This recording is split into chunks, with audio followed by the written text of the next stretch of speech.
Привет, друзья! Сегодня сделаем знаменитый французский десерт, который готовится очень просто, из минимального количества ингредиентов. Но какой же он восхитительный! Нежная, абсолютно гладкая текстура десерта, хрустящая сахарная корочка – это невероятно вкусно. Поверьте, если вы хоть один раз попробуете этот десерт, вы станете его преданным поклонником.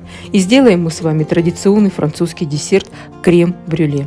Итак, начнем.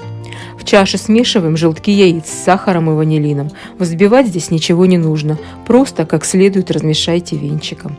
Теперь выливаем в сотейник сливки высокой жирности, у меня они 33%, и нагреваем их. Сливки только хорошо нагреваем, до кипения ни в коем случае не доводим. Постоянно помешиваем сливки лопаткой, чтобы они не пригорели ко дну. Теперь снимаем сотейник с огня и вливаем горячие сливки тоненькой струйкой в желтки с сахаром. Желтки постоянно размешиваем венчиком, чтобы они не свернулись. И вот такая масса в итоге у нас должна получиться. Обязательно процеживаем эту массу через сито, чтобы убрать пленки, которые могли остаться на желтках. Теперь берем керамические креманки, ставим их в форму и разливаем по креманкам будущий десерт – крем-брюле. Креманки лучше брать небольшого размера, чтобы в процессе приготовления десерт получился с равномерной текстурой. Да и подавать на стол маленькие креманки, на мой взгляд, более удобно. Если на поверхности десерта осталась небольшая пена, уберите ее ложкой. Наливаем в форму горячую воду до середины высоты креманок.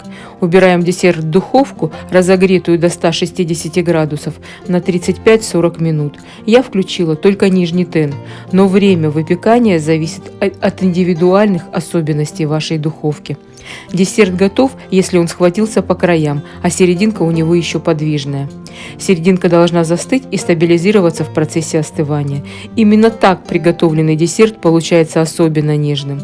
Даем остыть десерту при комнатной температуре, а затем убираем его в холодильник до полного остывания и стабилизации. Это как минимум 3-4 часа.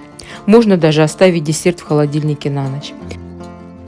Ну и вот так застыл наш десерт, и нам осталось сделать ему карамельную корочку из сахара. Для этого лучше использовать коричневый сахар. Обсыпаем верх десерта коричневым сахаром.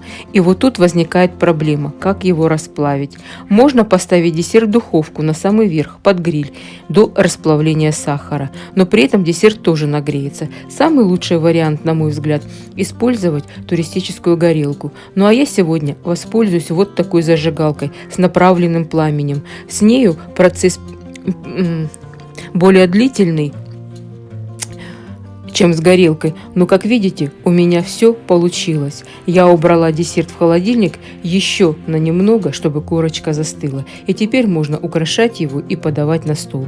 У меня есть замороженная ежевика, она слегка кисленькая и по вкусу, как мне кажется, очень хорошо подходит для этого десерта.